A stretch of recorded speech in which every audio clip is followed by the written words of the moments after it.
Kongversation.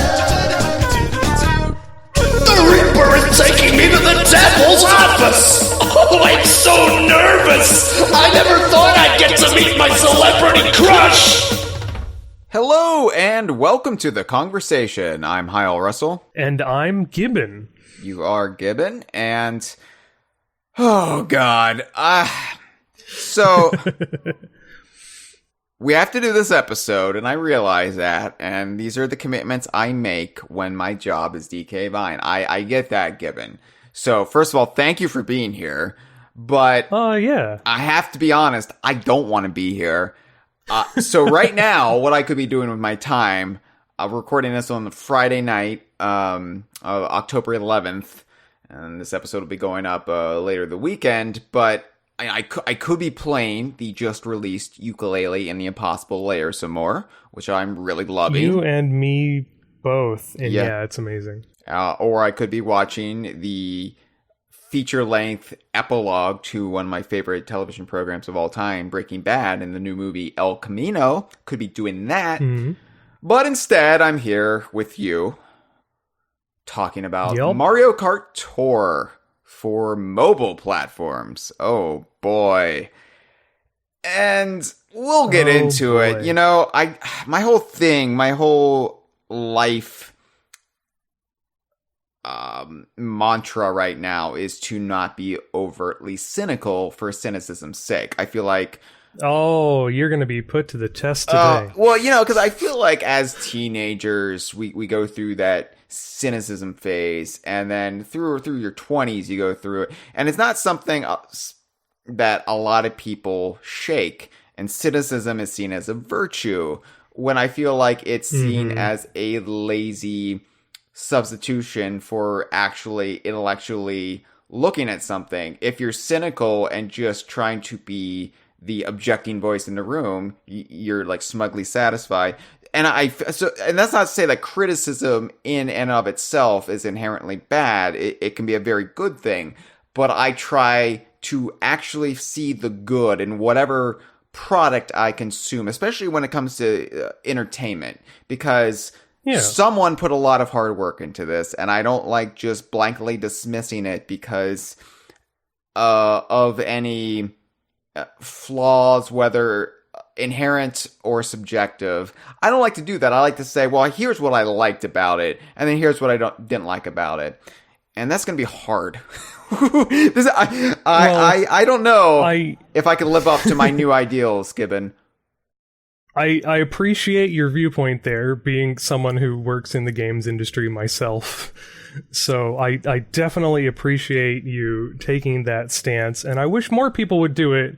But at the same time, even though I know a lot of people worked on this and put a lot of effort into it, which is evident in lots and lots of places, that doesn't necessarily mean it's a good product.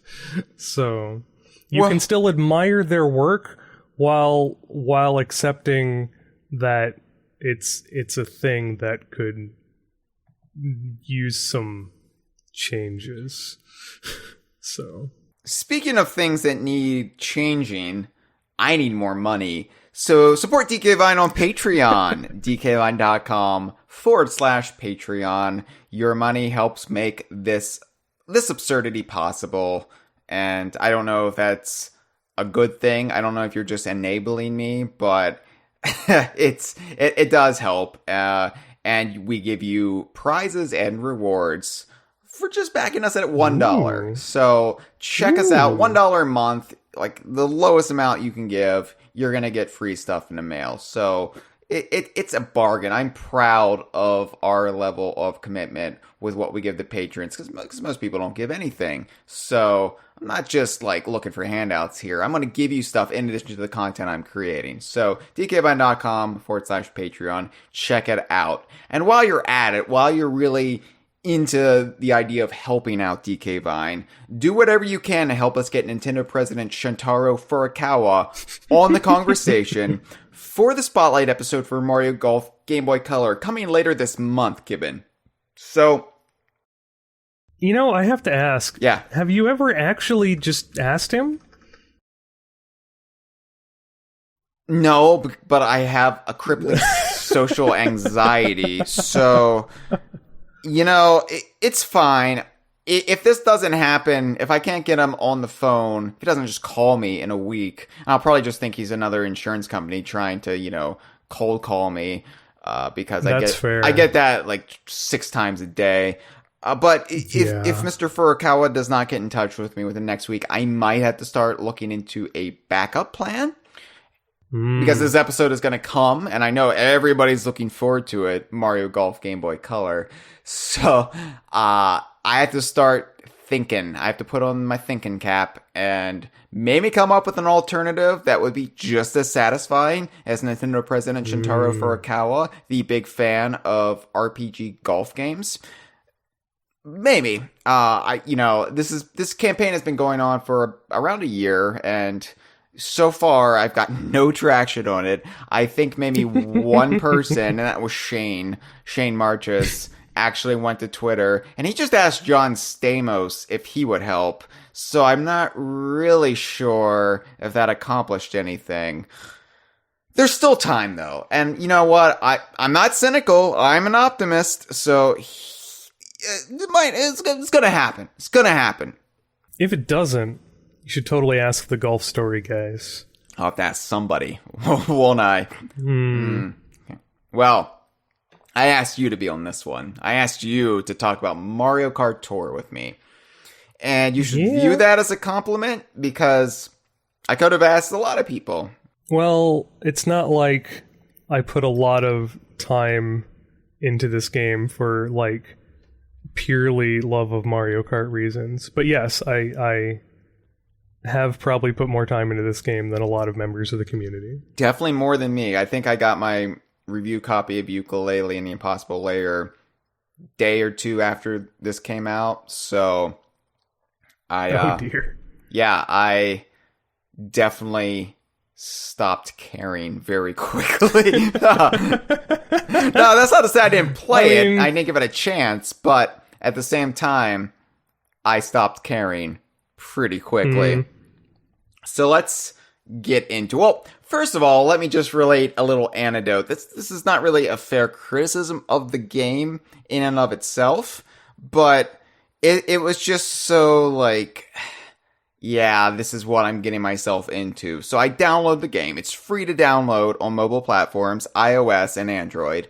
And I have a broke-ass iPhone that's like several generations behind at this point. Like, I'm not one of those tech guys who is waiting in line to get the newest version of every device I own. Like, for me, a phone is just...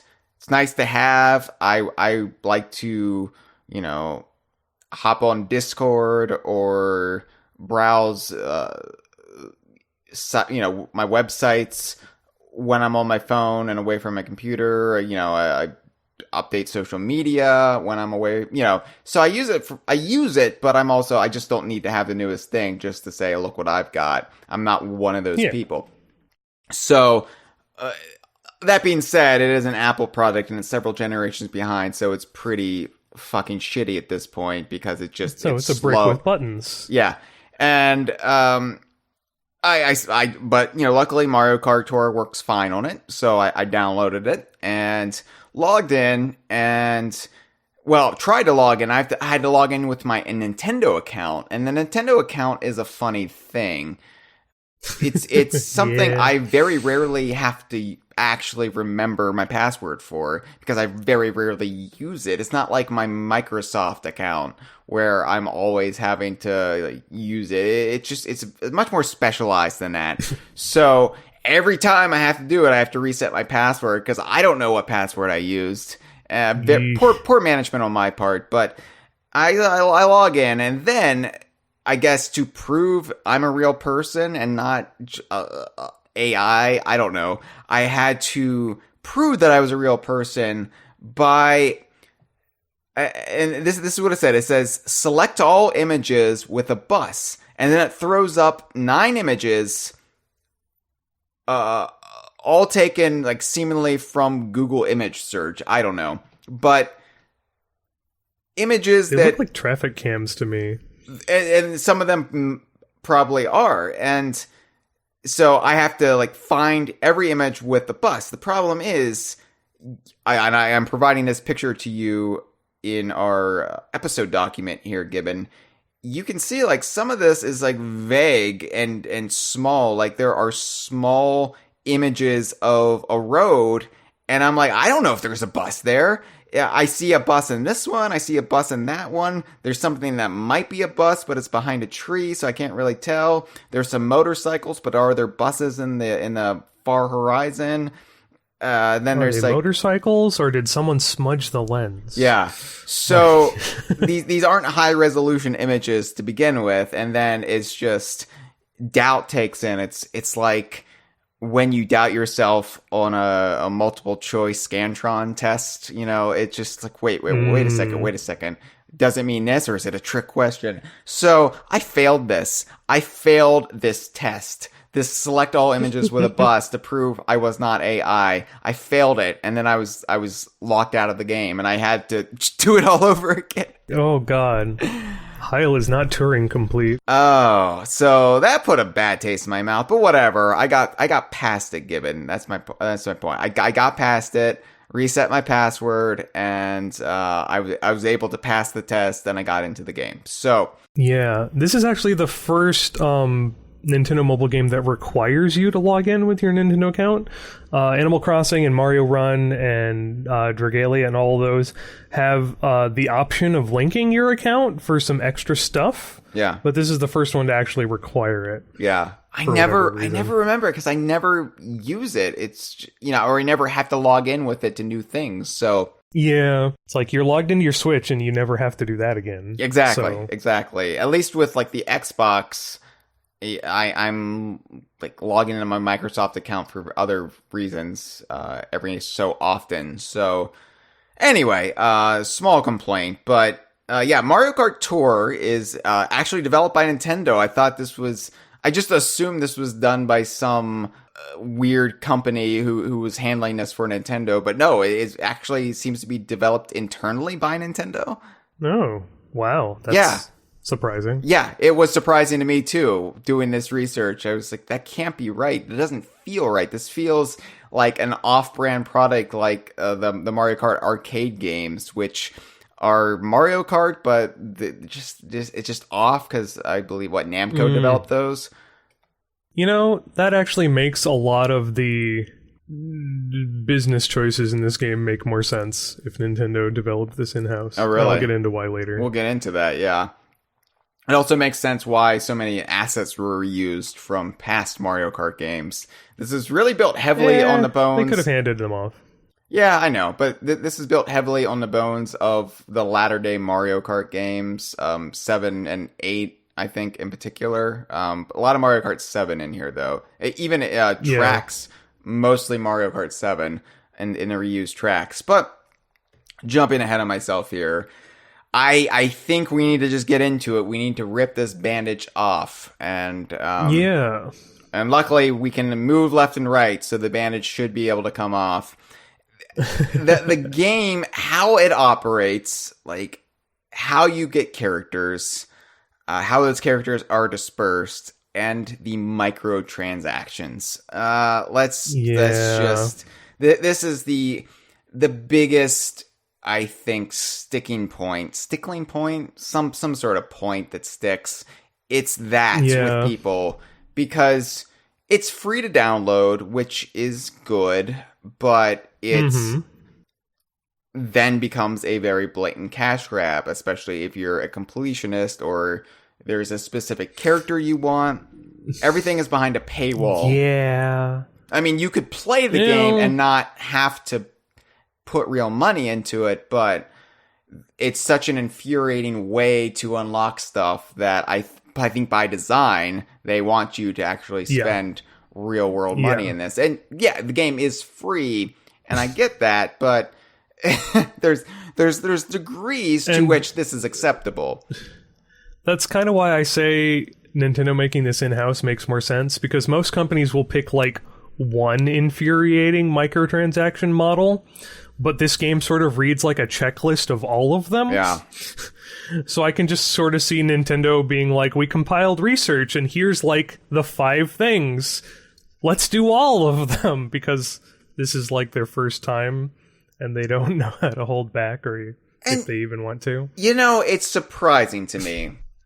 We're not even getting into the details yet, but I have to say this is honestly surprising to me that this is Nintendo doing these practices. Because I've always viewed Nintendo, despite any past criticisms I've had of them, especially during the Wii U era, I've always viewed Nintendo as a company, at the very least, that has integrity about treating its customers right. And, you know, we can parse back and forth about whether or not that's accurate, but I think compared to some companies, you know, there's always been this quality model of Nintendo to not essentially rip us off. Yeah. And you know, yeah, you have to rebuy the same digital games you've downloaded. Like, you can't just transfer past purchases onto the new ones every time there's a new rendition of the Virtual Console. You know, I'm tired of having to buy Donkey Kong Country again and again and again when, you know, over on Xbox Live, you know, my copy of Banjo-Kazooie XBLA is just as good on the Xbox One as it is on the 360. Stuff like that. It's, you know, Nintendo has stumbled there, but I've never viewed them as being this conniving when it comes to things like microtransaction. Like, this is Candy Crush Saga levels of shittery, in my opinion. After playing a lot of Animal Crossing Pocket Camp, this is less surprising. It's surprising in other ways that I feel like Nintendo didn't do as much product testing as they should have, but not the microtransaction stuff. Doesn't actually surprise me a whole lot. Yeah, so, and I know this is sort of, you know, independent of Nintendo, but obviously I downloaded and played the hell out of Pokemon Go in the summer of 2016. And then I downloaded Super Mario Run, and it was like, this is not for me. I find this annoying. So I removed that from my phone. Have not downloaded Dr. Mario World yet, even though I know it's good. It's going to be Donkey Kong Universe because people have data mined it and found Donkey and Diddy waiting in the wings. They have not been added to the game yet, ergo DK Vine has not covered it yet, but we will when they're added. So I haven't played that yet. I wonder when Nintendo's going to figure out how to encode their assets so that people can't do that. Yeah, it's surprising there as well that they...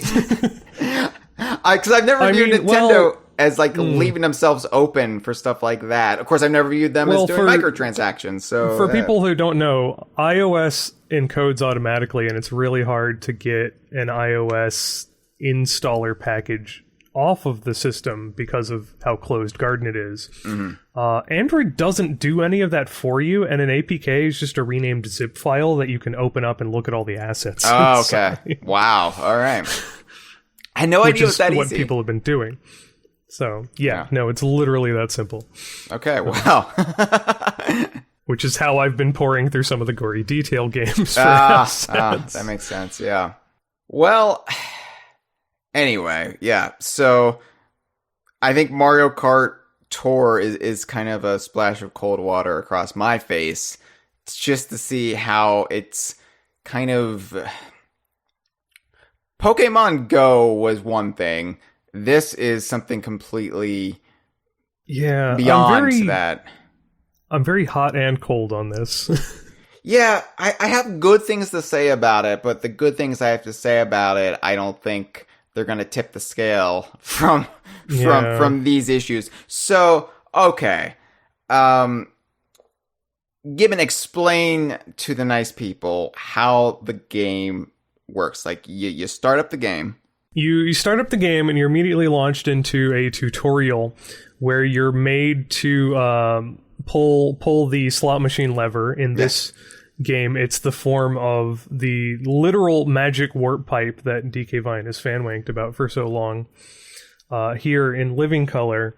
And you get a character out of it, and then you're put through a brief tutorial on how to control things, how items work, how to do a race, etc. And then you're given another free pull at the end. So you start with 2 characters.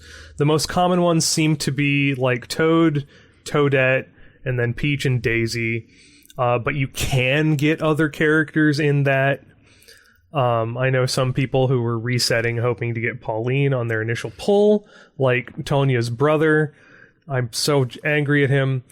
And then some people who were like, what? Bowser? I'm going to reset, and then regretted it later because he's actually one of the better characters. Oh, see, I got Bowser. Like I got Bowser in my second pull. There you go. But so you start out with very limited characters. There's a ton of characters on the roster. You don't have access to any of them except like your 2 from your initial pull. And that initial pull might double up and just give you some extra skill points on the first one you got. Oh, wow. Because this game's like that. Now, we're talking about pulling a lever. I feel like I would be a poor podcast host for a DK Vine product if I did not point out the exact phrasing that's used when you pull the lever. So Lakitu is kind of your guide for doing this. And the way he describes it is that you need to celebrate by firing something out of the pipe. Which can be taken 2 ways. It could be taken as sort of a drug reference. And, maybe I'm just thinking about smoking meth because I'm on a Breaking Bad kick right now. Or I'd much rather be smoking meth right now than talking about Mario Kart Tour. That's how bad it is. And I'm not advocating our audience smoke meth or consume it in any way. Snort it, just swallow it like candy. I'm not suggesting our audience do that because it's a terrible drug that's ruined many lives. And also, you'll lose your teeth and what have you. But I'm just saying right now, if somebody handed me some meth and said, you know what? You could do this. You could talk about Mario Kart Tour for the duration of the podcast, or you could get high on meth. I think I would honestly maybe just try the meth once. Just seize the day. Hyle. No, look, Gibbon, I don't like this game, and I would rather smoke crystal meth. It could also be taken as a masturbation joke. Well, stroking the male phallus and the ejaculate that would come at the height of sexual excitement.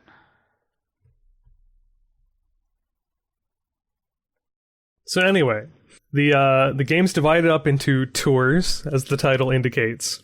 Yeah, they had to justify that title. I feel like the title came first, and they just they worked everything. Oh, the title totally came first. So the tours are themed, and they're themed around the quote-unquote world tour, which are Mario and co visiting some real-world locations for a change. So, for instance, the tour visited New York to begin with, and you had a New York City track, which was totally very obviously a new Donk City track, and they just decided to do this tour aspect later.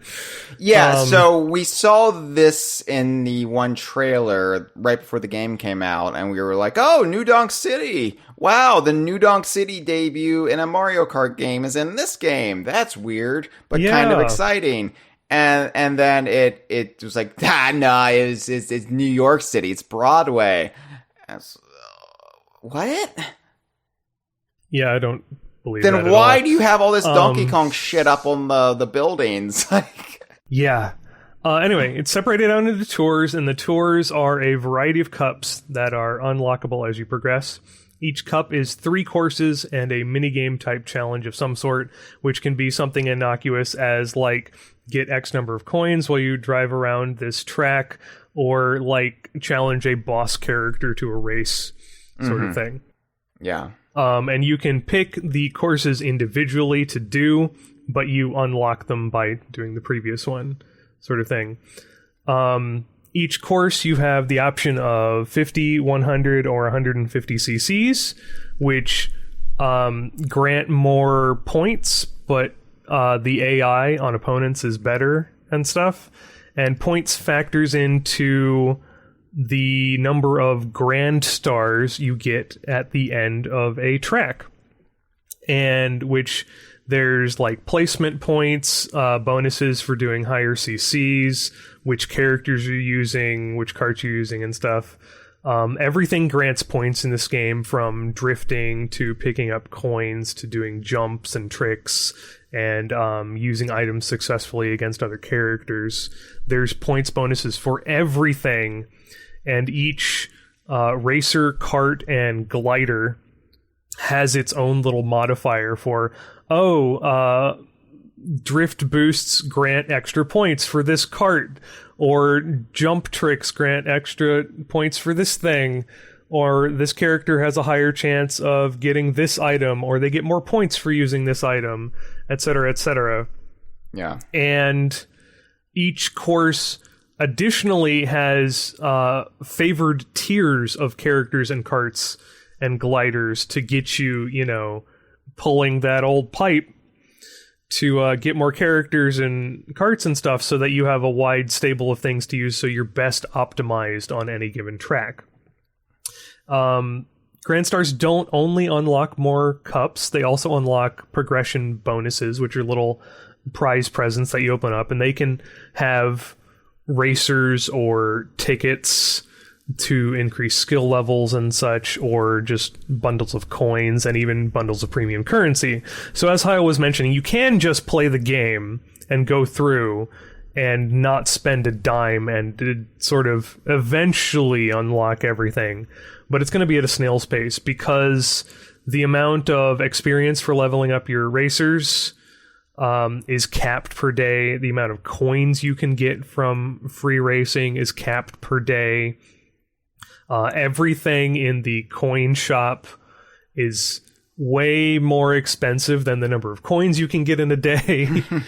And the premium shop just has way better stuff in it, of course. Of course. And of course, everything just tries to funnel you back to spending money. Yep. Which then the tours... as we mentioned, they're themed on a real-life location. The first tour was New York. It was separated into 2 different weeks. The first week had a spotlight on Pauline, who made her debut in this game. She was the big hype bomb in the week leading up to the game's release, and they did a really good job on her. And the second week spotlighted Mario in his New Donk City musician's outfit. And then they moved to, Rosalina and Mario in the Hakama for the Tokyo tour they're on currently? It's Mario is in the Hakama and Peach is in a kimono.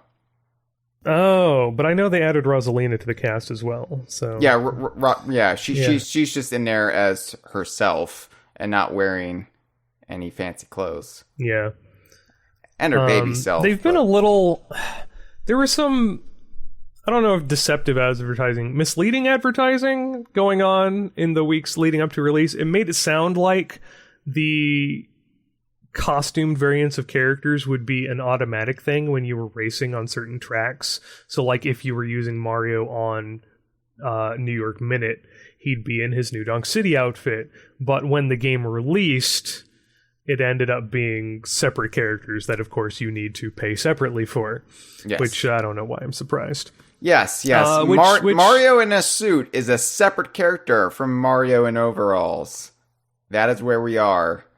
Yeah, no, and this just sort of leads into the laundry list of different microtransaction schemes this game has going on. Like I said, coins and XP are capped per day, and of course you can get around that by spending premium currency. Each course has a specific selection of drivers, carts, and gliders that grant extra points for using them, and leveling up with XP or skill tickets, which again, premium currency buys. Skill tickets. Grants even more points. Yeah, skill tickets for everything. Skill tickets for the gliders, carts, and characters. But they're also divided out into tiers. So like a regular skill ticket can't level up Pauline because she's a deluxe character. Yep. Yeah. So you get funneled into spending premium currency on doing that. You can spend premium currency to do a special coin rush track where you just get lots and lots of coins, so you might actually be able to afford something in the coin shop, which cycles out daily. So maybe like, oh, hey, you finally got the 2,000 coins you wanted to buy that character in the shop, but they've cycled out. Sorry. There is a sort of... There's daily challenge you can do for extra stars, which gets you progressing more. There's sort of bingo cards of challenges you can do, which have a variety of things. They're like achievements. They're like, you know, hit 100 people with green shells, or like successfully land Bowser's special move 100 times, or, you know, X, Y, and Z, do this many jumps. Of course, and these are all randomized, by the way, and they're not synced up across people. So like when Milo and I were comparing notes for our podcast, we each had different challenges on our bingo cards and different things in our shops. And we're getting different prizes for leveling up and whatnot. So, for instance, my bingo card is filled with things like land Bowser's shell 10 times, or get this many points on a course with a character with horns, and all of these other things that would necessitate needing Bowser or Dry Bowser. Characters I didn't have. Yeah. So I just couldn't do those.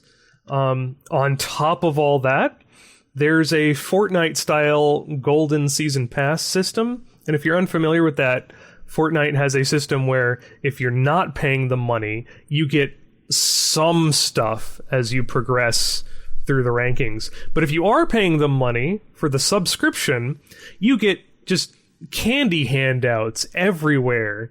So the Gold Pass subscription for Mario Kart Tour, every prize box on the tour progression track that you unlock with Grand Stars has extra and better prizes in it. And in addition, you get access to the 200cc tier of races, which I don't actually see the point of, because it doesn't grant any extra bonus points beyond 150cc, and it just seems like the ability to say you can race at 200cc is what it looks like for now. And then you get into special shop deals, like the one they're running currently, where you can buy Diddy Kong for $40. Okay, yeah, let's linger there for a bit. Diddy Kong. I didn't make that up. No, I know. Because people have pointed it out to me when it went up. It's like, hey, you can buy Diddy Kong for $40. Now, $40 is the cost of a video game. You could go buy Mario Kart 7 and some beer and some other things for that amount of money. There are people complaining about the cost of certain items in the Sea of Thieves Pirate Emporium, their DLC shop in game. But the deals were still better than a character for $40. Like, what does the bundle entail?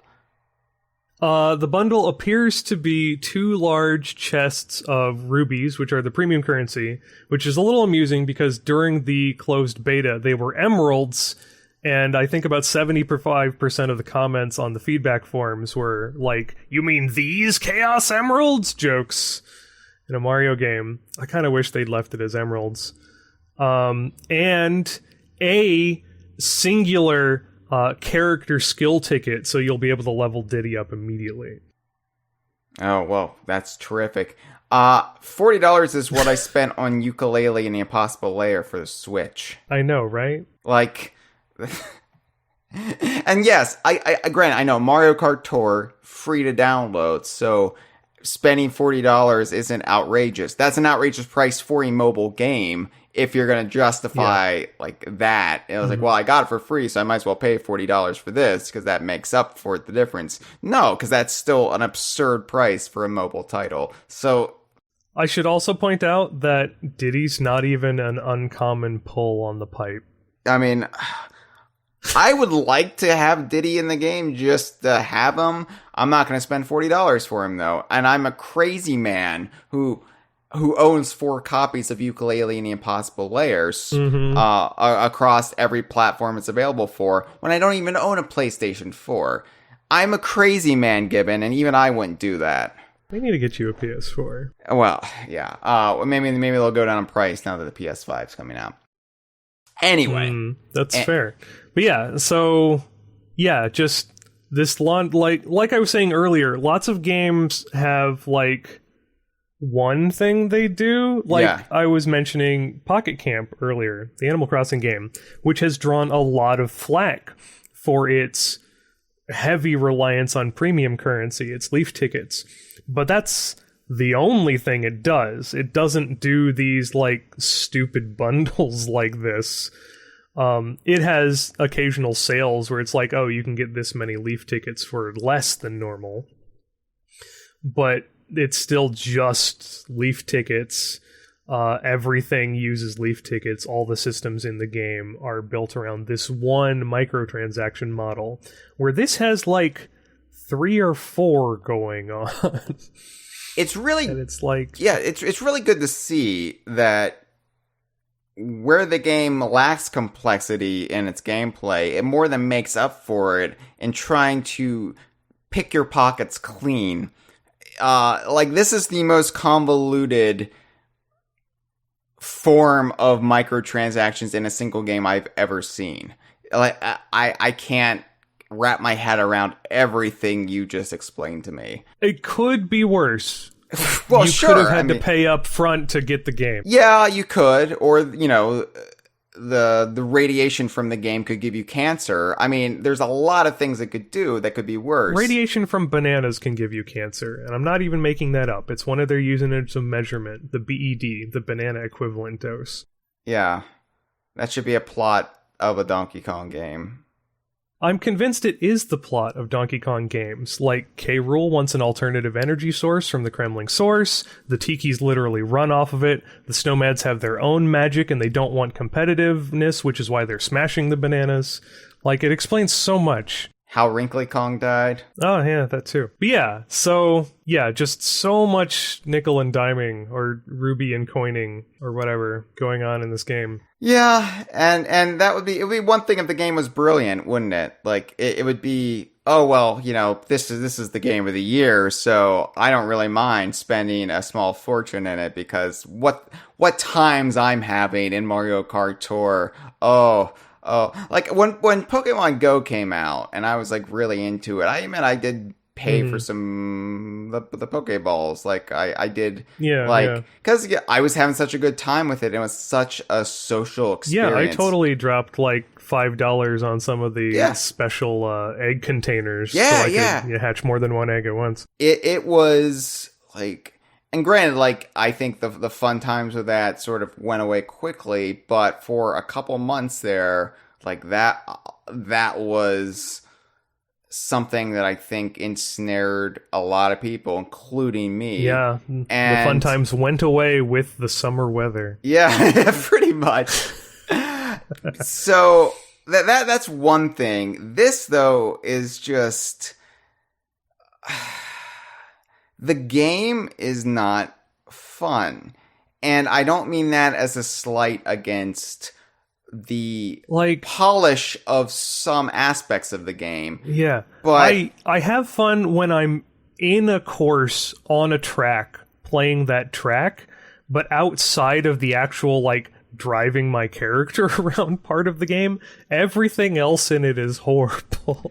Well, okay, the driving though. The driving, you might be wondering, people at home, if you haven't actually downloaded this on your phone, how the driving works on a smartphone or tablet or whatever, because you don't have buttons, you don't have any way to accelerate or brake or any way to actually like input that. And the thing is, Gibbon, I feel like a better name for this game would have been Mario Kart Cruise Control, because that's essentially what it is. You're I mean, you're driving automatically. Yeah, you're going forward automatically. There's no braking, there's no letting off the gas. You are going forward automatically. There's a variety of control options for how you actually want to turn There's the really simple, like, just sort of have your thumb going left or right, and it's sort of you influence the auto driving. You could take your hand off of it, and it would just sort of follow the center line for you for the most part. And then in the options, you can turn on more direct control, where it doesn't really auto drive for you, and you have more ability to sort of affect your facing and stuff, so you can do more extreme drifting. And then there's also just gyro controls, the I'm playing with tilt controls. Oh yeah, which nobody in the history of gaming has ever enjoyed. It depends on the game. I really like the gyro controls in Splatoon, for instance. Okay.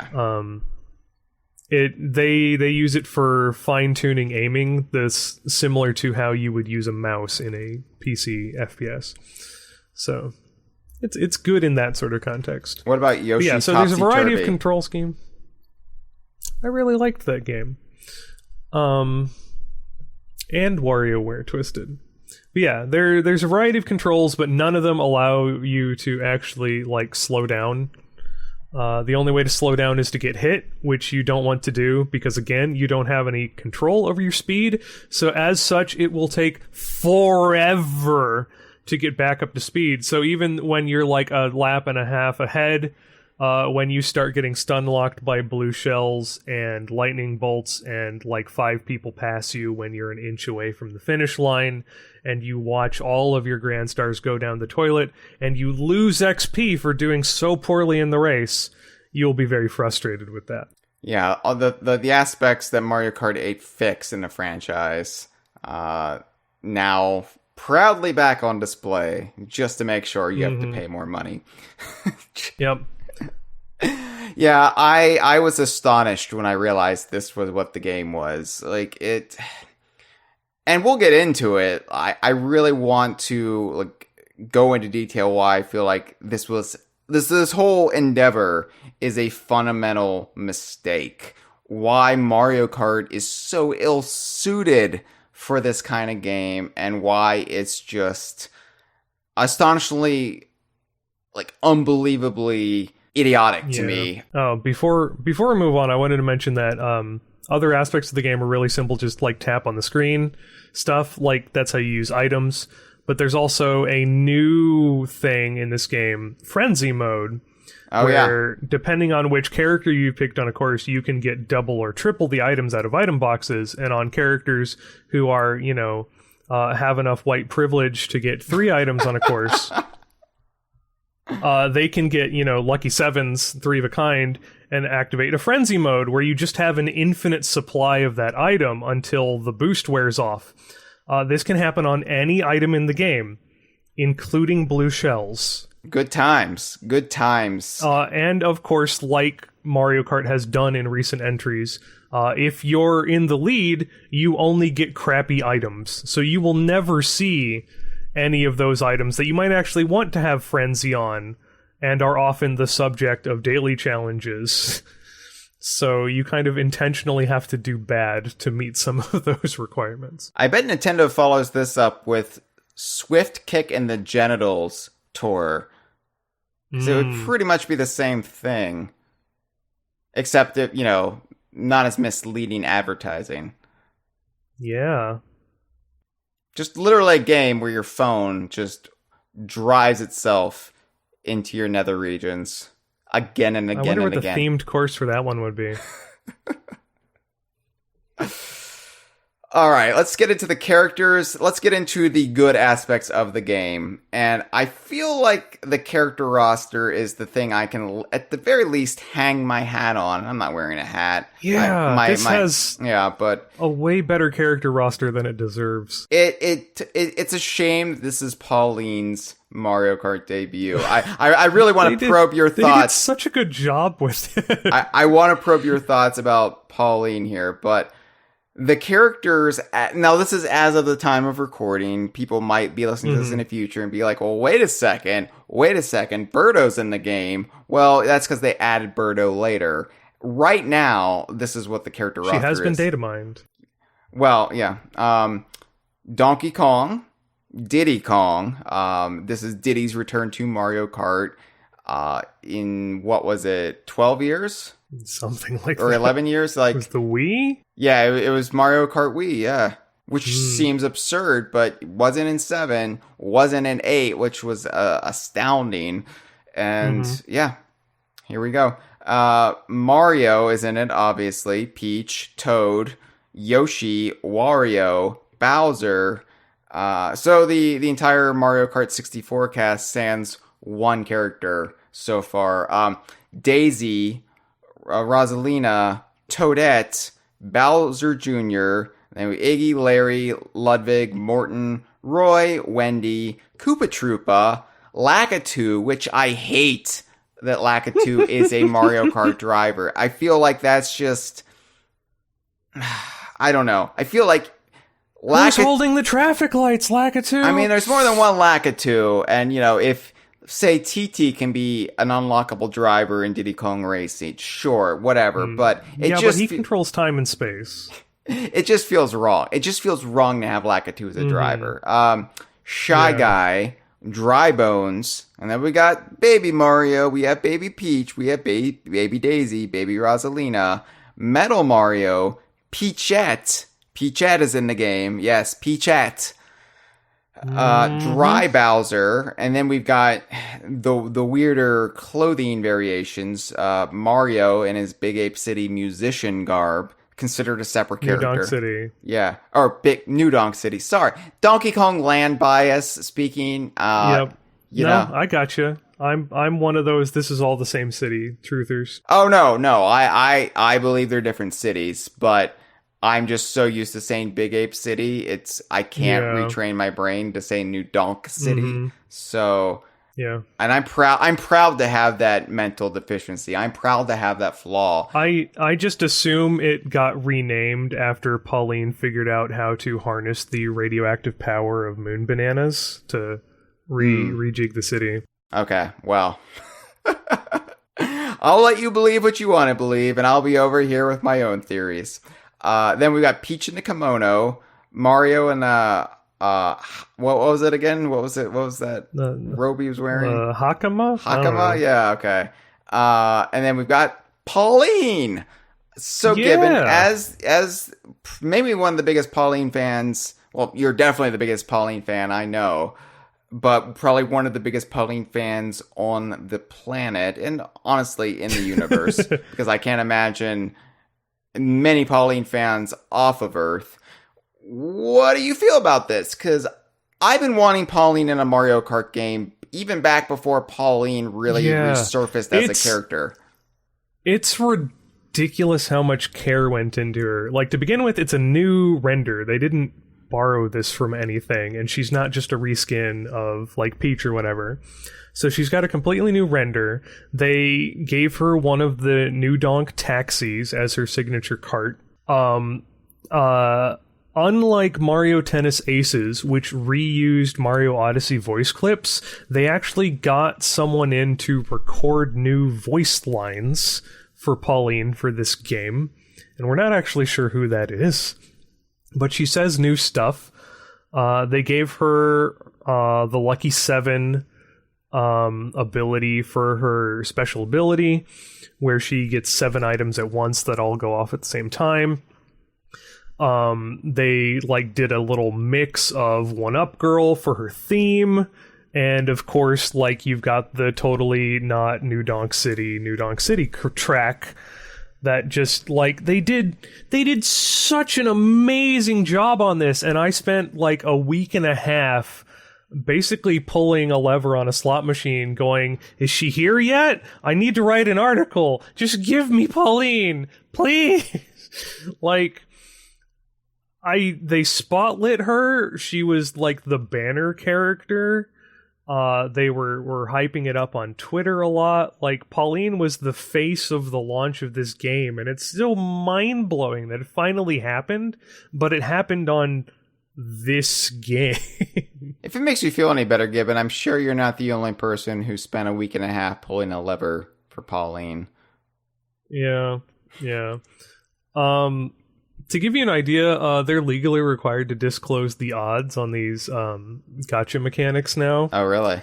And Pauline, as the Spotlight character, had very high odds, which means she had a, 0.1% of being the person you pulled. Those are very high odds, are they? Yeah. Yeah. I think the normal odds were 0.08. Oh, okay. Well. Yeah. Yeah, it's weird. I don't know if they're calculating that out of 1 or something, but I know it certainly wasn't a 1 in 10 for her. They did add if you do the pipe 100 times, you're guaranteed to get Pauline. Well, from that mechanic. I went through 54 before I got her. And it, like I said, they obviously put a lot of care and attention into crafting the character for the game, but on the other hand, it's in this game, and if it weren't for the rating on this podcast, I'd be using a lot of colorful descriptors. I mean, we're already rated adults, foul language, whatever, parental advisory. I'm of two minds about it. It's weird, but at the same time, I can see them blowing through so many potentially huge Mario Kart debuts for this game. That's the thing.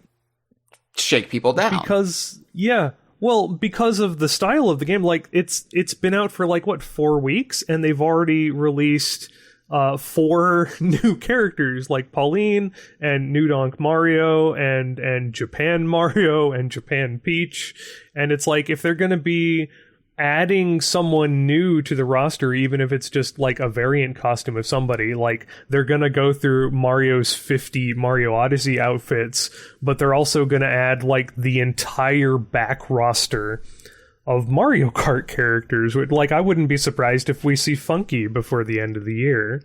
Yeah. Yeah.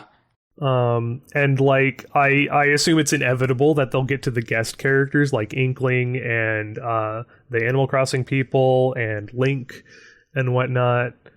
And just they're gonna blow through everyone. This is gonna be the game where Wart comes back. K. Rool's gonna be. Okay. That's what I'm fingers crossed hoping against, because I would hate to see things like Dixie Kong in this game, because it's gonna happen. It might, but it also might not. Because at a certain point, it's just there's gonna be diminishing returns. It's going to be very interesting to see what Dr. Mario World does next, because of the data mined initial roster, only Donkey Kong and Diddy Kong are the left for people to be released. So it's going to be very interesting to see what they do after Donkey and Diddy get added to the roster, presumably in the next big character spotlight later this month. Because if they just stop adding characters, it's might be indicative of how they're going to handle Mario Kart. But given Mario Kart's numbers, I can't see them just not continuing to add characters. I mean, at a certain point, people are just going to lose interest, and it just... I don't know. You actually misfiled. Baby Luigi is in the game currently. Oh, is he? So they've added regular Luigi's not, but Baby Luigi is. They've added Baby Luigi. So we have some characters who we know are in the game because you can race against them, or they've appeared in trailers, or it's been data mined, but they are not characters you can currently race as, and that is Luigi, Waluigi, King Boo. I thought Baby Luigi, but I guess Baby Luigi has been added to the game. Okay. Shy Guy, but he's a chef. I don't know what. I assume that's going to be on the Paris tour. Okay, because anybody who cooks food is from Paris, right? Yep. Yeah. So those are the characters we know are coming, I guess. I hope that there has been some data mining as well, and Birdo's character icon is in the game, for instance. So Yeah. I hope against hope, and maybe hope against the cold, harsh capitalistic realities of this game, that this is not the game that we see Dixie Kong debut, or Cranky Kong, or K. Rool, or Wart even. Like, characters I have, like, either wanted in Mario Kart, or I hope is treated as a big deal when they're added to Mario Kart. I would hate to see it wasted for this, because this is a cheap affair, cheap and tawdry affair. It's one thing for Pauline, because Pauline was the big launch character. Like, oh my god, Pauline is in Mario Kart. But as it goes on, it's going to mean less and less. And I already feel bad, because I feel like Pauline is being wasted. I think when the next console Mario Kart game comes out, like, you will see Pauline in it, probably for sure. But yeah, that's the thing. I find myself playing this game and I'm like, wow, they did a really good job on New York Minute and Pauline. I wish they'd add this to Mario Kart 8 so I could play them in that. yeah, it's funny how there's no, like, DLC for Mario Kart 8 Deluxe, but this is going to be where all of Nintendo's Mario Kart focus is going to be on for the foreseeable future. Yeah, I mentioned in one of me and Milo's podcast episodes that Nintendo seems to be treating mobile phones as their handheld platform these days, while Switch is their dedicated console that you can carry around with you. Oh, that depresses me. That's just a horrifying thought. Yeah, to no, me. that realization depressed me a lot too. I'm sad now. You have actually brought down my mood, because I used to, like, love Nintendo's handhelds, and that's why I love the Switch, because I love handheld mode. Oh my god, I'm just playing Ukulele in Impossible Lair on my couch or in my office He's playing chair. it right now while we're recording. Yeah, as you should be, because it's much better than talking about this. But, it's something, though, I always loved. I have so many fond memories. Well, specifically of the Game Boy Color forward, like the original Game Boy. I played the hell out of that pea soup screen piece of blockiness, but give it to me. Honestly, like, you know, as soon as I got the Super Game Boy, I was like, oh, this is how I'm going to play these games, because I'm so sad both of my Super Game Boys have burnt out and don't work anymore. Oh, that is sad. The Super Game Boy was amazing. Let's just talk about the Super Game Boy. That I unabashedly adore the Super Game Boy. I almost broke my Donkey Kong Land and DK94 cartridges getting them out of the Super Game Boys, because they'd been in them for like more than a decade. Yeah. The Super Game Boy was, and it came out in 94 with Donkey Kong 94.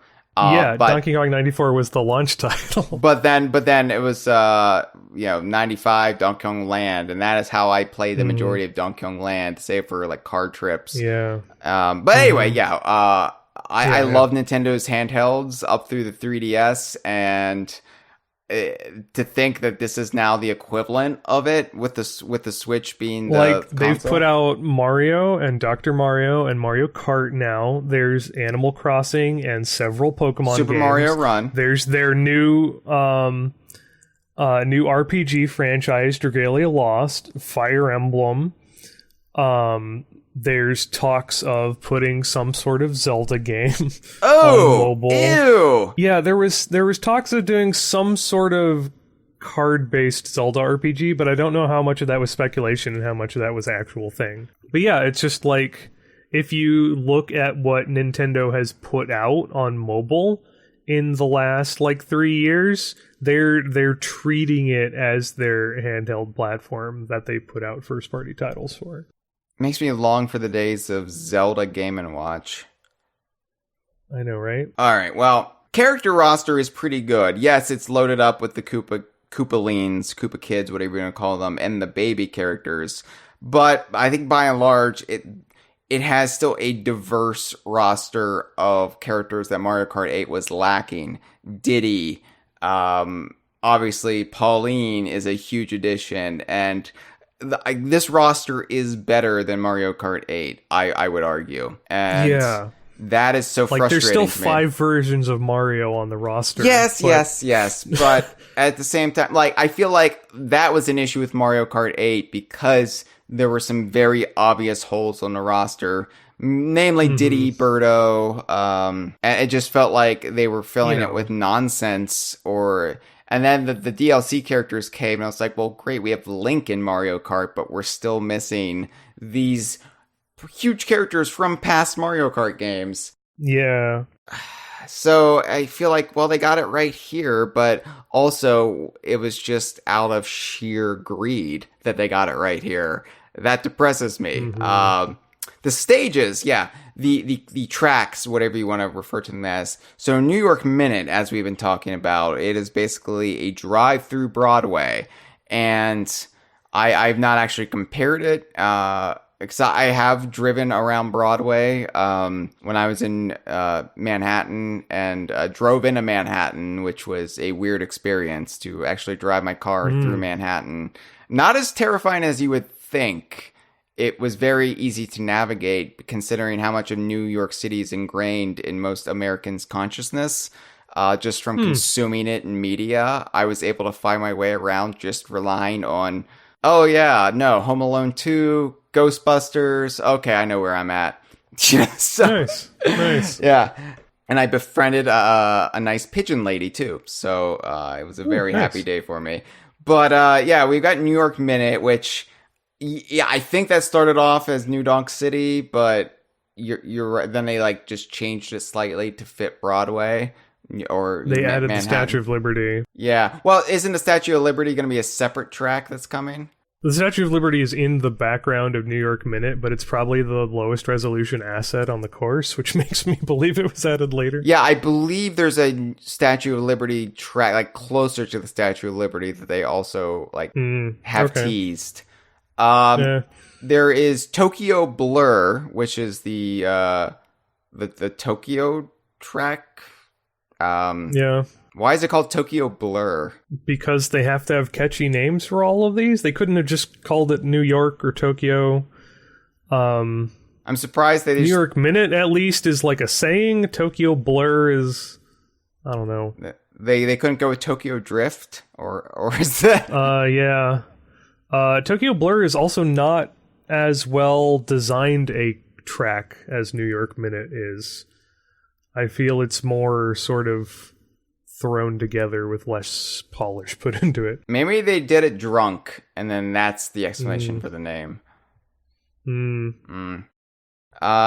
those are the only 2 original tracks in the game. The Paris Promenade track is coming, but because that was heavily showed in a trailer. There's the Eiffel Tower, but that's not in the game yet. Just stepping back for a second, I do like the idea of this mobile game.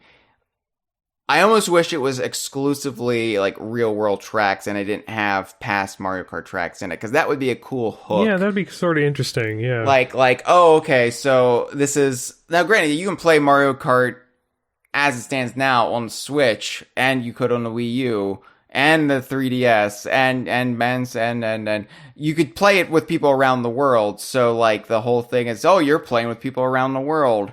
It's not as like novel as the mobile game would make it seem. The only thing is you could probably play with a higher pool of people because probably more people are playing this than own a Switch. So, I would like... It'd be cool if they did a bit of the AR stuff that Pokemon Go is doing and have, like, some Google Street View integration or something in their real-world tracks. I mean, that could be dangerous if people, like, took Not, like, live, but just sort of, like, stuff taken from Google Street View so that to make it seem more like, oh, hey, Mario Kart is going on in the real world. See, that's... thing. Yeah, I was thinking about... like ways this game could be justified, and I was thinking of some AR aspect, but I also thought that could be very dangerous, because I remember when they had to add the update to Pokemon Go to let people know, hey, you're clearly driving while playing this game. No, you can't. Stop it. Yeah. But on the other hand, I can't play on the bus anymore. Which is really hard when you live in a rural area, and the quickest way to get to spots on the map is to drive to them. And it's like, yes, I'm not playing the game. I just want to have the app active so I know where to pull over. Yeah. Anyway, so I don't know, like, if you can't actually have the AR aspect, I would have liked to really lean into, okay, they're racing in the real world, because at the very least that would have been something. Even if it's not completely justified, you could sort of hide behind it. And like, I would love to see all sorts of real world cities, not just cities. Like, I don't know, throw in just you throw in Yellowstone National Park, throw in Iowa corn maze track. Throw in the Midlands and you can race around Rare. Like, just places taken from the real world would be a cool hook for the game. And it would set this Mario Kart apart from the console ones, which take place exclusively in places like the Mushroom Kingdom or Donkey Kong Island or Hyrule or whatever. But they didn't, I mean, there's a little bit of that, but the bulk of the tracks are taken from past Mario Kart games. Specifically, Super Mario Kart, Mario Kart 64, Mario Kart Super Circuit, Mario Kart Double Dash, and Mario Kart 7. Strangely, right now, Mario Kart Wii and 8 are absent. And DS. Yeah. Yeah, that is a little odd. And of course, nothing from the arcade games, but I don't know how much of that is owned by Namco and how much of that would just be considered worth it by Nintendo. So, because nobody knows the arcade Mario Kart games. Like, it's almost like non-canon at this point. For when you consider, you mean like, Mario doesn't Kart. Reference all those races with Pac-Man? They talk about it when they're fighting each other in Smash Brothers. They slap each other and they're like, "Hey, remember that time when we raced on the 3 Donkey Kong Pac-Man gets tracks?" everywhere. Pac-Man's getting added to a Disney gacha game by way of Wreck-It Ralph. That's their justification. Pac-Man from Wreck-It Ralph being added to Disney Tsum It's Tsum. my favorite Disney character, Pac-Man.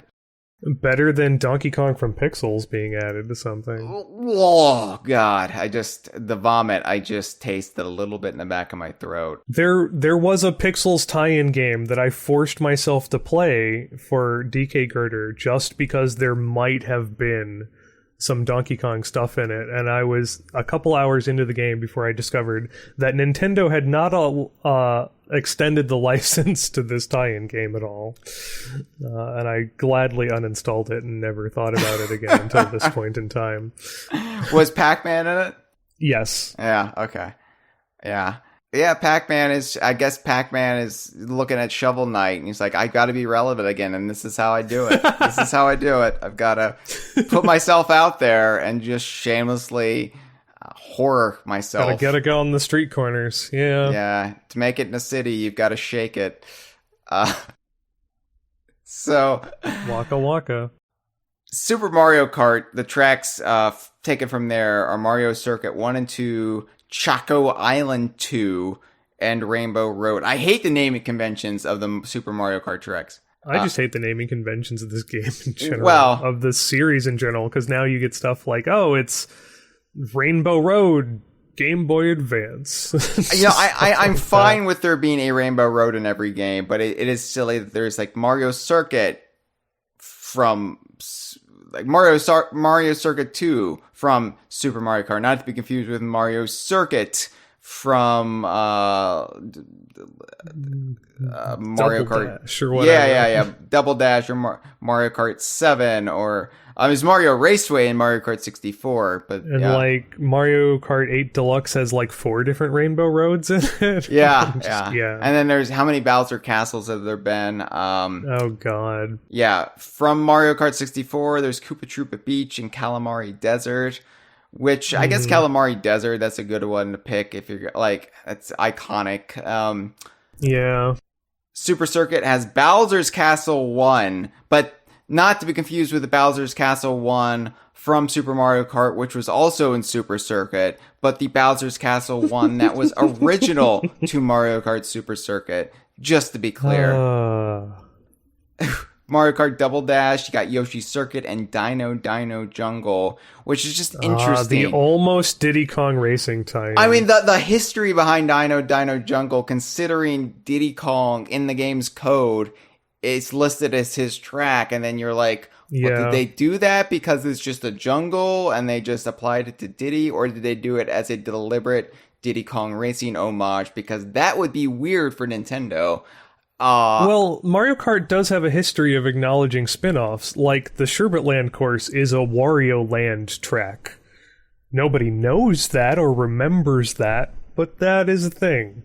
The thing, though, is that so much of Diddy Kong Racing is owned by Rare, and would have been owned by Rare. Yeah, which is why it would be generically Dino Jungle instead of but that explicitly. was also during an era where it felt like Nintendo was maybe not like in all aspects, but they wouldn't have referenced Diddy Kong Racing. Honestly, I don't know. I don't know. I don't know. It's just it's weird. And then when you consider it was originally Donkey Kong Jr. in the game, and then Diddy Kong was a relatively late-minute addition, a substitution, due to the buyout of Rare, and then they felt liberated to use Diddy Kong. They could have used him before, but there was a gentleman's agreement between Nintendo and Rare that Diddy Kong is your character to do with, we won't use him. But then after that, they were like, well, shit, we need to use Diddy because this is a valuable IP, even if we didn't create him. We own him, and we might as well. So they put Diddy Kong in at the 11th hour.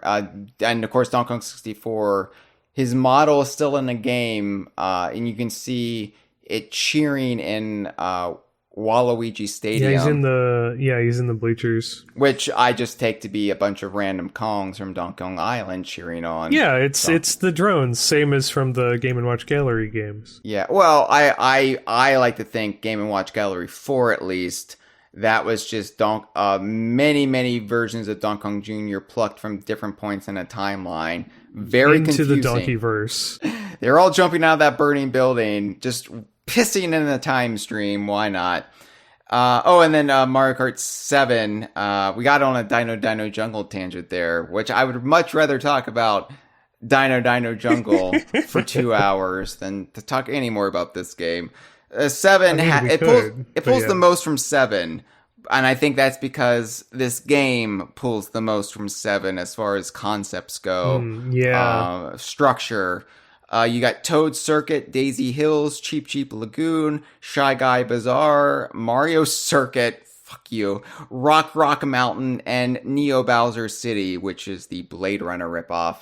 Yeah. And then we know, I think there's a Statue of Liberty track in the works. We know Paris Promenade is, Luigi's Mansion, DK Pass, which this episode artwork on YouTube and SoundCloud.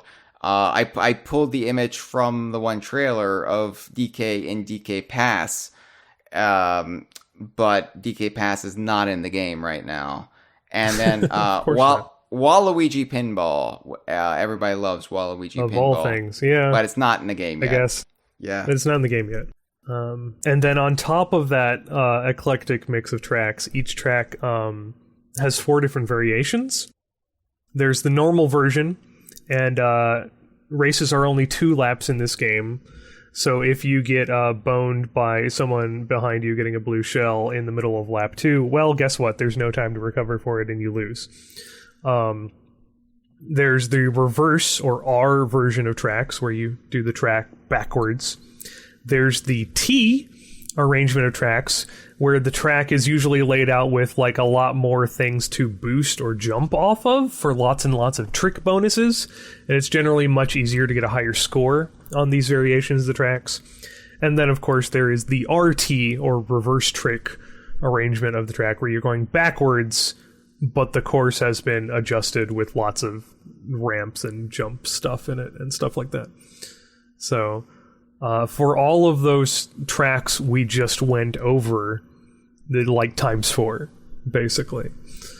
All it's kind of a cheap way to get more bang for your buck out of the content, but at the same time, it's kind of cool going through, like, oh, hey, it's this track I've seen like 5 times already during this tour, but it's a new arrangement, sort of thing. All this talk about getting points and stuff.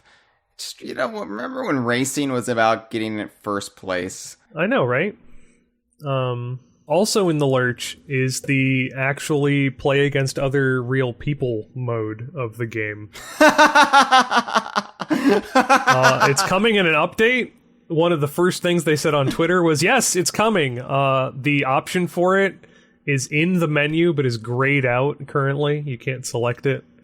I love that. Like, the main reason people would want to play this, the main justification, is not part of the launch. It's like, what? Nope. What? Like, this game. How is that not an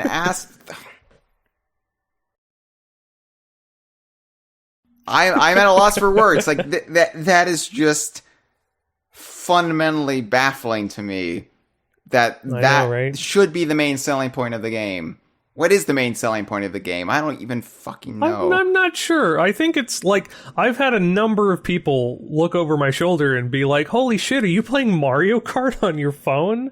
So the concept of Mario Kart on your phone does seem to be a selling point, but it sort of obfuscates the fact that most of the selling points of Mario Kart are not in this yet. Yeah. If that makes any sense. I'm not going to go through every item in the game because there are so many, but there are some new ones that new to Mario Kart that are worth mentioning.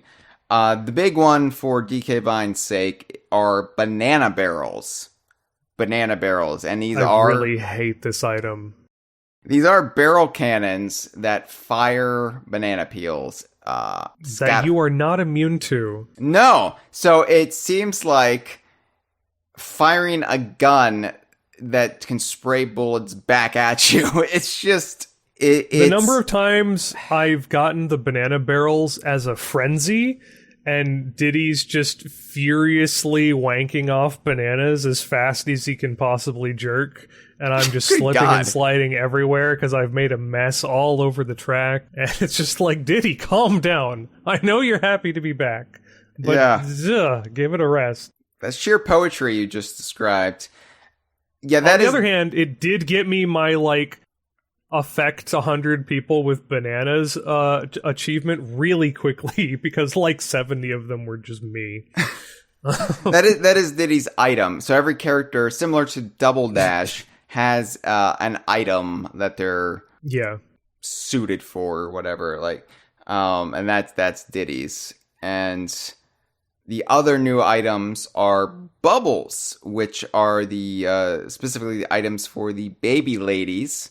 Maybe Baby Luigi too. I don't know. I don't know what Baby Luigi would be. And Lemmy Koopa. And I should point out too.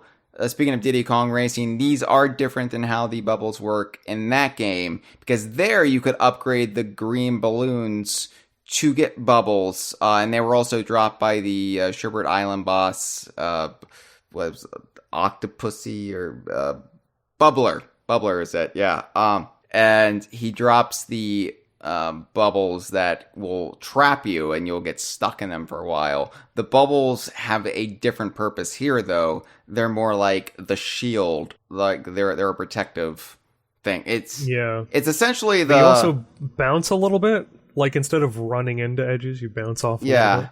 So it's basically like the protective shield of green shells, except with a bouncing effect.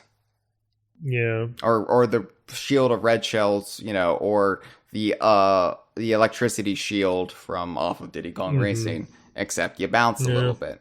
Yeah. Like the banana barrels, there's also the mushroom cannons, which is the item of Kimono Peach and Peachette. And these just fire mushrooms everywhere. sprays them about, and so everybody... You drive into them and you get an automatic boost, and I'm not entirely certain what the offensive or defensive purpose of this item is. Yeah, it's a bit weird, except it's because everybody can use these, so it just everybody around you gets a boost. It seems like it would negate any positive benefits. And they don't go away either. Like bananas, they just stay on the track until someone runs into them. And they also have dash rings as an item too. So like the rings you go through to go faster, similar to the zipper rings from off of Diddy Kong Racing. And these are the items for Rosalina and Ludwig on Koopa, but they you can just put them on the track yourself. They don't have to be part of the track architecture for the first time. This just sort of, to me, this reeks a little bit of like, crap, what do we give these characters? Yeah, we're running out of ideas, and it should be something that's already established. Let's go with these things, but you can actually put them on a track. It would be more interesting if, like, the fake item blocks, they had, like, fake dash rings or something. Oh, yeah. Like, that would make you go slower. Or they were anti-dash rings and you dropped them behind you. Yeah, make you go slower. Yeah.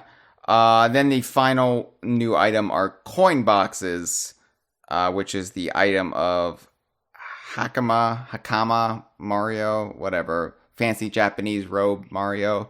And it's just coins. Everybody's least favorite item. Just you get coins, get a bunch of coins. It's the same as getting a frenzy mode with the coin item. Basically, it's that as a single power up, which makes me wonder what happens when you get frenzy mode on the coin box. Is it just multiplied? Let me say this: I don't care. I just don't fair. care. I've tried to care, and I just don't. So I want to get through some more due diligence. We've got a call to take, fair, and then let's wrap this up with our final thoughts, so we can do something worthwhile. You could do something worthwhile by checking out DK Vine on social media. We are on Twitter. We are on Facebook. DKVine.com/Twitter or /Facebook. I update both every day. Gibbon, back me up here. Do I update both every day? He does. He updates multiple times a day, actually. Yeah. I was surprised. It's fairly good content. I have updated the Facebook page for every day for over 6 years now. And since taking over the Twitter, I have updated, I believe it's around 2 years now, at least a tweet every day. So multiple tweets usually. But yeah, I don't take holidays. I don't take days off. I don't take sick days. This is not healthy for me. Lord knows why. Yeah. Because what I do is important, Gibbon. There needs to be a consistent amount of Donkey Kong and Donkey Kong related content online. And I mean, I agree with you. Yeah. That's why I also made a fan site. Damn it, people need to shill for Platonic and Rare. And who's going to do it but me? I'm shilling for gory detail. Yeah, okay. So we're all shilling for someone. I am not shilling for Mario Kart Tour. I've done a terrible job if that was what this was supposed to be. Also, check out the Instagram page. We're on Instagram. DK Vine staffer Joe Mudd is running the Instagram, although he writes it as Banjo character Jolly Roger. So it's a thing. But check that out at dkvine.com/Instagram. We're also on YouTube, and since it's October, I'll direct you to our spooky redirect. That's dkvine.com/BooTube. Check us out there. I need to point out that nobody has found the missing episode of the Kongversation Season 6 yet, but the first person to figure out the clues that are meticulously laid out throughout Season 6. It's a roadmap, or should I say a treasure map, because the first person to find it and at us on Twitter with where it is gets an autographed copy of the Sea of Thieves #1 comic book, autographed by the author, Jeremy Whitley. But not only that, you get a whole episode of the Kongversation you've never heard before. So, double treat. Yeah. And also, I want to remind people that we're still offering this. The first person to record a roughly 6-hour audio commentary on our audio commentaries that we did earlier this season of Platonic's ukulele commentaries on YouTube will get to pick a topic of the Kongversation for us to record this season. Although the season will be ending in a couple months, so maybe the offer should be open-ended, just any season of the Kongversation, because nobody is biting on this, Gibbon, and I'm tempted to do it, but I have no idea what I'd actually pick for a topic of a conversation. And you'd also have to do a 6-hour audio commentary on what Mitchell and I mean, did. that's whatever. It's not like you don't have a career or anything. It's not like you don't go to work. Oh, right. I have a day job now. Yeah. Yeah. I mean, so I just wouldn't record it all in one go.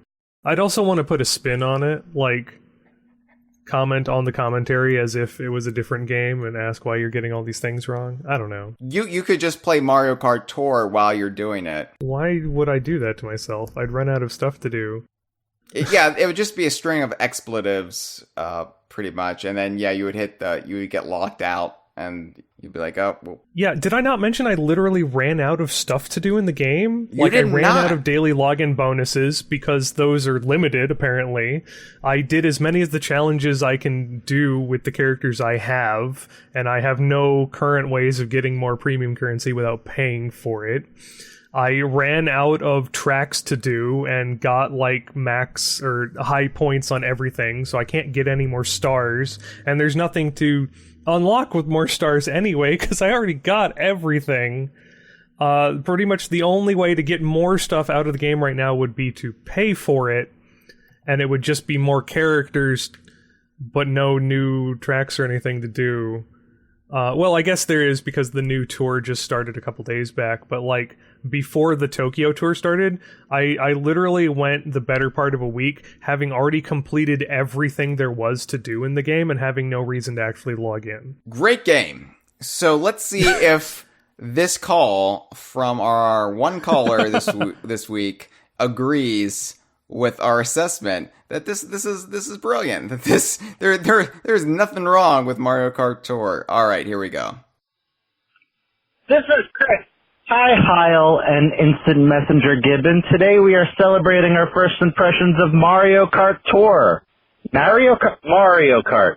And while a lot of energy will probably be fairly placed on the fact that Diddy Kong cost $40 whole and only for an unlimited time, when we would all gladly shove $40 down Nintendo's gullet for a new Diddy Kong racing game and being able to play as Pipsy once more, I'm having a fecking blast with this title. I was able to unlock Donkey Kong for 3,000 coins in the first week because he popped up in my shop, which I didn't realize until I posted on Twitter that the shop is different for each person. Weird. I also bought a fish car for 800 coins because it's crazy looking, and I love fish cars, I guess. I love the legacy levels and how they redo them in fun and interesting ways, like adding flying portions or adding entirely new girders to ride on. Love you, Gibbon. Girders for life. Now, I'm an old gamer, but I have always been a person that gives the benefit of the doubt, escaping cynicism where I can. Especially back in the day on the forum when everyone was complaining, I was always positive. I was always a positive person, even during the buyout era. My biggest gripe is simply because of the free-to-play model. The menus are an eyesore. While we could have a big, beautiful hub world to drive around in, instead we have menus trying to confuse us with the difference between coins and real money and driver's coupons and glider coupons and real money and cart coupons. So I really love Mario Kart Tour. It's just a damn shame that it has to adhere to this convoluted free-to-play model. I will never, ever, ever spend a penny on any mobile game and never have.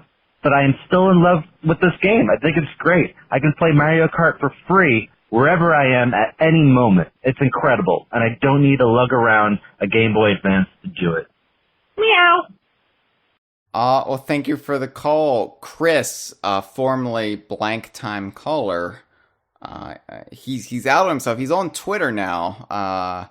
Yeah, he's engaging with us on social media. So he is actually part of the community and not just hiding. I liked his gumption. Yeah, he was a lot more positive about it than he's having a blast. We just kind of ragged on it. Well, he was a lot more chipper about it. We'll put it that way. The world hasn't beaten him down yet, that's for sure. I want to like it, I have to say. Yeah, that's a good way of putting it. I really want to like it. Like, there are definitely moments playing it where I'm like, this is great, but then, like, it fades really quickly. it is a frustrating experience for me, and I think that's the kindest way I can put it. Because to me, Mario Kart is just not suited to the mobile platform. And I get why they did it. I get why this was an obvious thing that if they were going down this mobile path, if they're going to do this model of game, Mario Kart was just like, yeah, let's do that. I understand, but when I think about what's suited to a mobile platform, Dr. Mario World, that is perfectly suited. I remember when I first played It's Mr. Pants, or first played it to completion back when I was doing a slush fund on the forum, before Donkey Konga 2 just derailed me. I said, it's funny that we had this game on the Game Boy Advance, and just complete obscurity. Only the most hardcore of hardcore Rare fans played it or bothered to try to find a copy. But something like this, it's just a brilliant puzzle game, I think would play a lot better on the mobile platform these days. And then you got Dr. Mario World, and I'm like, yeah, right on, Nintendo. Like, that's where Dr. Mario should be. Honestly, baffles me that Mario vs. Donkey Kong hasn't come to mobile yet. Mario vs. Donkey Kong, I will give it this much credit. That would be suited to a mobile platform. I would not hate that being on mobile devices, because that would make sense. The mechanics of that game would make sense. Especially like manipulating especially like the later. It's all touchscreen oriented already, and the last game already had like a built-in framework for like, we have all these different characters that you need to unlock via criteria. In Tipping Stars, it was the amiibos, but you could easily transfer that to whatever, horribly greedy microtransaction model you wanted. But, like, the framework's already there. Like, I don't get it. Why isn't it out already? Yeah, I wouldn't like the microtransaction aspect, but the game itself might be fun on a mobile device. Pokemon Go, that was fucking revolutionary at the time. Just the melding of AR with catching Pokemon, going around your actual environments, meeting people along the way, like actually living the world of Pokemon in your day-to-day. That was just actually getting into fights with other Pokemon trainers. Yeah, that was amazing. That was an amazing experience. And I felt like at the time, it was just like, there's so much that like Nintendo could do with this kind of concept.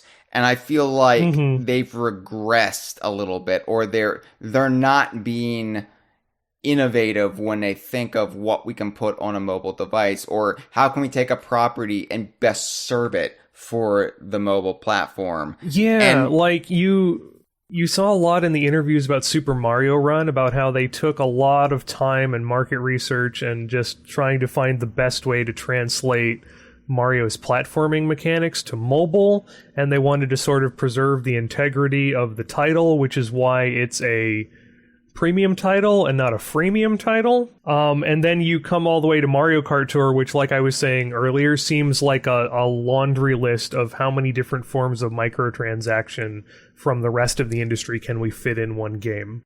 Yeah, and that's my problem. The microtransactions and just the gameplay. I feel like Mario Kart Tour is trading on the name value of a beloved property that a lot of people know and respect, and it's actively cheapening it for like greed, just outright greed. And I have a problem with that. And yeah, I've had my issues with lots of Mario Kart, the middle years of Mario Kart, Double Dash through, let's say, Mario Kart Wii. Like, I had issues with those games, but I never felt like they were trying to get away with something, I guess. And I don't know. I feel like this is just not worthy of the moniker Mario Kart. Yeah. I don't know. Yeah. Maybe when you can actually race with other real people, and there'll be a reason to just log in whenever and, like, race your friends in Mario Kart, I'll think differently about it. But at the moment, like, I ran out of things to do, and I didn't have a reason to turn on the game. See, I don't even know how much fun it will be, though, racing against other people, because to me, the fun of Mario Kart is not just the items and the chaos, but it's also in the actual racing. And I feel like Mario Kart 8 is the best entry in the franchise. Not just for, like, the presentation, but it's actually a really good racer, and it's fun to race people with. It wasn't like, let's say, Mario Kart Wii, where it was just cheap. I felt like Mario Kart 8 got the balance right, and it's fun to just drive around in that game. It's a lot of fun. And I don't have that with this game. It's you're basically going the same speed. There's no braking. You're just moving a character along the field, and it's down to the chaos, how well you progress. Yeah. I don't know. It feels like it's inherently limiting Mario Kart, and if that's the case, then why do it? Except, we have this valuable IP, and we can get lots of money for microtransactions from it. That's my problem with it. There's nothing to justify this existing as it does, except naked lust for money. And I hate saying that, because I do like a lot of things about this game. I want to see stuff from this game ported into real Mario Kart. Yeah. Definitely. Because as you touched on earlier, like, a ridiculous amount of care has been put into, like, the actual tracks and the racers, and like I was saying for Pauline, like, they were doing new models for new characters and new sound bites, and putting a lot of care of detail into doing the characters and courses justice. And then it's just wrapped in this horrible cash grab of a free-to-play game. And it's just... Yeah, so... Final thoughts. Would you recommend Mario Kart Tour, Gibbon?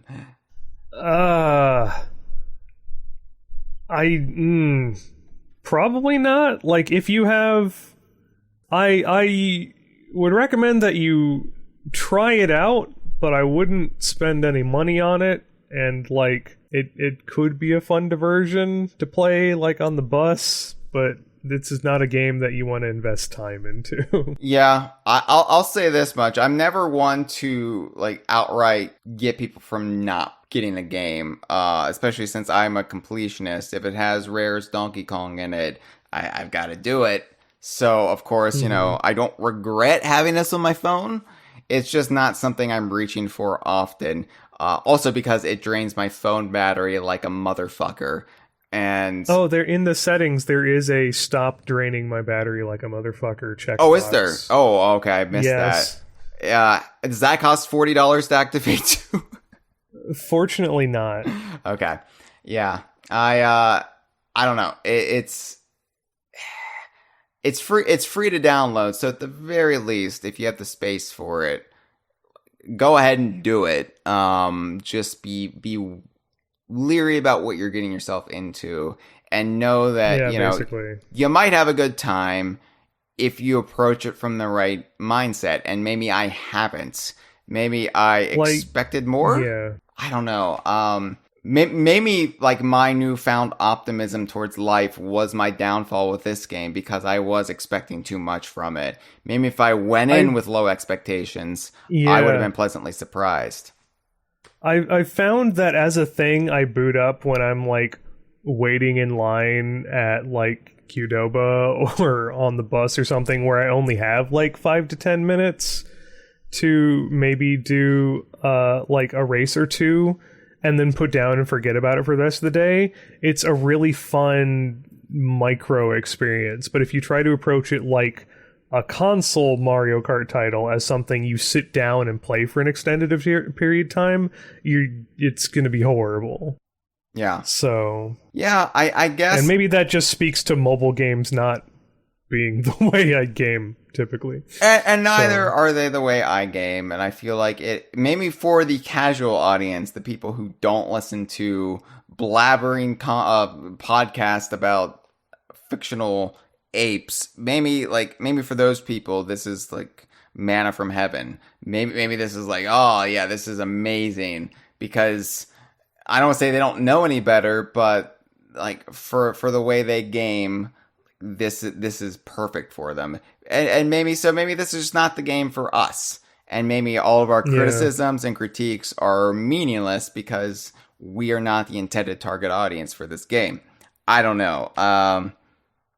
But at the end of the day, I do find it interesting that, when you think of all the microtransactions and all of the small fortunes that you could put into this game to the point of bankruptcy, it's weird that this game and not Dr. Mario World is the better allegory for the American healthcare system.